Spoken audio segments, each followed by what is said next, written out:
The fan base is getting restless, and that's probably not fair to the coaching staff. 4 years into the Kirby Smart era, and Georgia is still looking for that official breakthrough. The 2019 season became the new norm for the Bulldogs. Win 12 games, some of them really big ones, but fall short in the SEC championship game. So what does that mean for 2020? Well, Georgia is still likely top dog in the East, even with a lot of early departures to the NFL.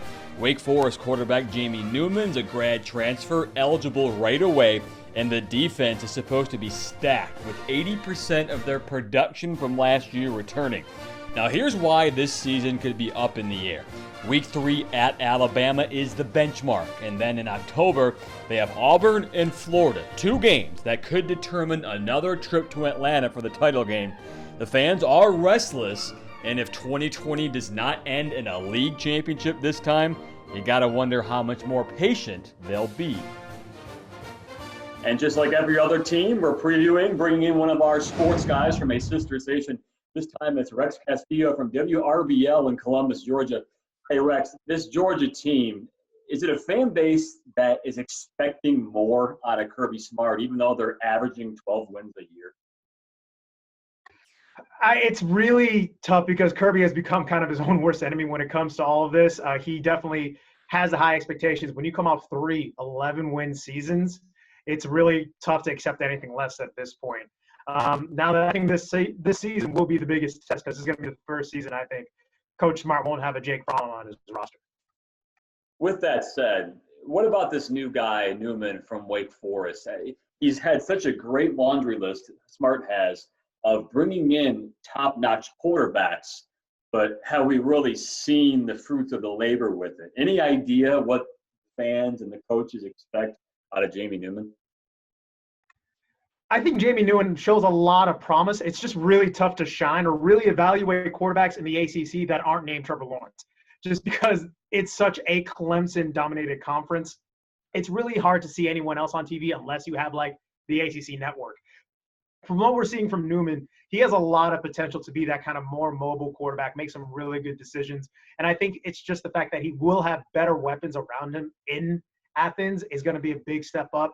He'll have a better receivers like a George Pickens and some other guys, and he'll have guys like Zamir White and just running back you back there as well with James Cook and all that.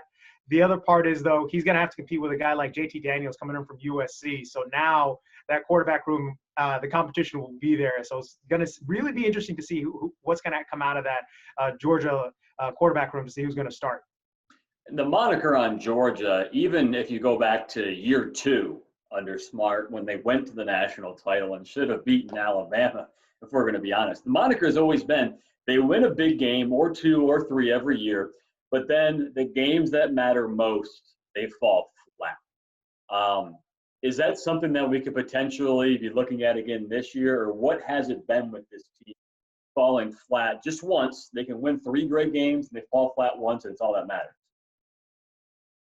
So talking to my friends who are lifetime Georgia fans of any sport, they would tell me that that's an absolute curse no matter what sport you root for.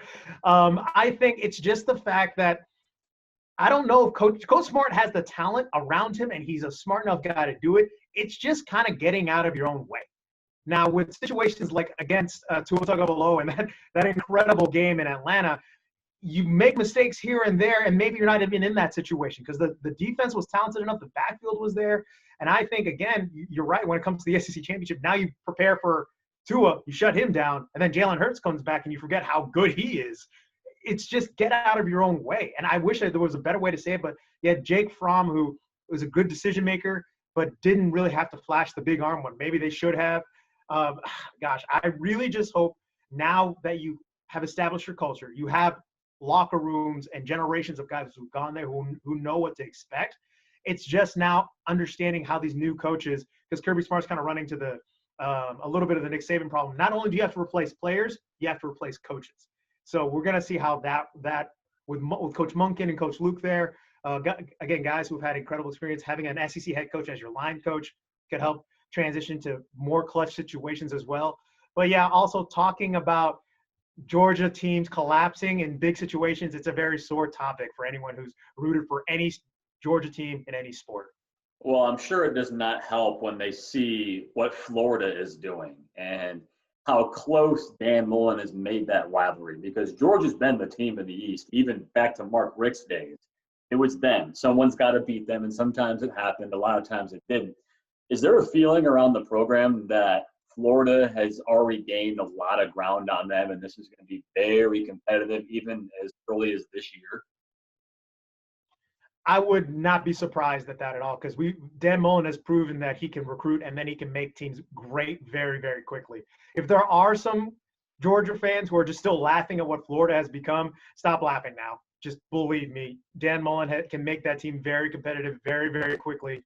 I mean, Mississippi State kind of came out of nowhere, and they had a guy like Nick Fitzgerald who literally one other school recruited. I know this pretty well because Fitzgerald was in my backyard when I was in Savannah. He goes to Mississippi State, becomes an absolute star, and that was Mississippi State who kind of became a joke of the SEC. And like, okay, they're very competitive now. One thing we know about Mullen is that he'll find a quarterback and he'll make them great, and he'll develop a system around it. So if anything, Georgia has no room for error at this point. Yeah, Dan Lucas from our sister station in Tampa was telling me the exact same thing about what Mullen has done with quarterbacks. And if you're Georgia, you're probably, I don't want to say shaking in your boots, but they've got to realize that scoring points for Georgia probably needs to become a priority now. So with that said, is there a feeling that maybe Georgia needs to adapt more to how the offense kind of runs nowadays, or have they felt like Kirby Smart's been stuck in his ways? Kirby Smart, I think, is kind of a guy who's a little more reluctant to adjust, because if he wants to adjust, he'll do it from the defensive end. He'll find ways to suffocate people and really grind them down to a point where we'll let our running game dictate the clock. It's a great strategy because he does have the backfield to do it. I mean, look at just the talent back there with Zamir White and James Cook. And then you bring guys in as well, 5-star running backs almost committing to Georgia every other day. But I have to agree that Nick Saban was that way too. Nick Saban was a guy who was, I have a big back here. He's going to run it down your throats, and we're going to win 21-14. That can't happen anymore, just because when you recruit guys like a George Pickens and then you get quarterbacks like JT Daniels or even a Newman, use everything they have. You have to adapt to it, because Mullen's going to adapt to it quickly. He's going to find a way to make that quarterback put up 28, 30 points easily every week. And if you don't adapt to that, you're ultimately going to get left behind, because I also anticipate not only is Florida going to get better, but Bo Nix, as a true freshman on the Plains, showed what he can do. And I think he can only get better as well. So you have to adjust to those guys who are incredibly dynamic. It's crazy. I've seen and followed so many different teams in college football in my career. And Georgia, to me, seems like the one that they win so many games, but it always seems like it could have been more. Like I told you this, they've averaged 12 wins each of the last 3 years, which is great. I mean, I don't even think anyone outside of Alabama has averaged, or Clemson probably, more than 11 and a half wins per year. It's Georgia, and it still feels like to me that people aren't happy about it. The problem with those 11 to 12 wins, that there are 11 and 12 wins without the national championship. And I think that's just, you're in a position now where you've gotten so used to these double-digit win seasons that you forget what it's like to only have 4 or 5. Because if you get to that 4th week and you're not 3-1 or you're not 4-0, then we're talking about firing people or moving stuff around. Where I just want to talk to some Georgia fans like, guys, this is still really, really good. But the fact that those seasons don't end with them either in the Final Four or in a situation where they can finally raise the national championship, because 1980 is getting further and further and further away. We have we're lucky to have some members in our community who were on that team, but they're getting like, look, I'm glad that we were able to contribute to Georgia with that, but we're tired of being the only team raising that trophy. And to be honest, the Georgia fans are getting really sick of some teams in the SEC West raising that trophy all the time. So it's just the fact that we're great, we reached the standard, but because it's become so normal, we're ready for something more. They're getting sick of that. We're getting sick of talking about football. And Rex, thanks for being with us. And hopefully, we don't have any word yet, but we're all hoping that we're going to see each other at all these games come September, and then maybe Georgia, Florida, Alabama, Auburn, whoever is going to represent both the divisions, maybe we'll see you in Atlanta. That would be fantastic. I've been playing Madden and my PlayStation 3 version of NCAA football over and over again, and I'm getting sick of it, man. I'm ready for some real games to happen. He's Rex Castillo, again, sports director at WRBL in Columbus, Georgia, our next Star Sisters.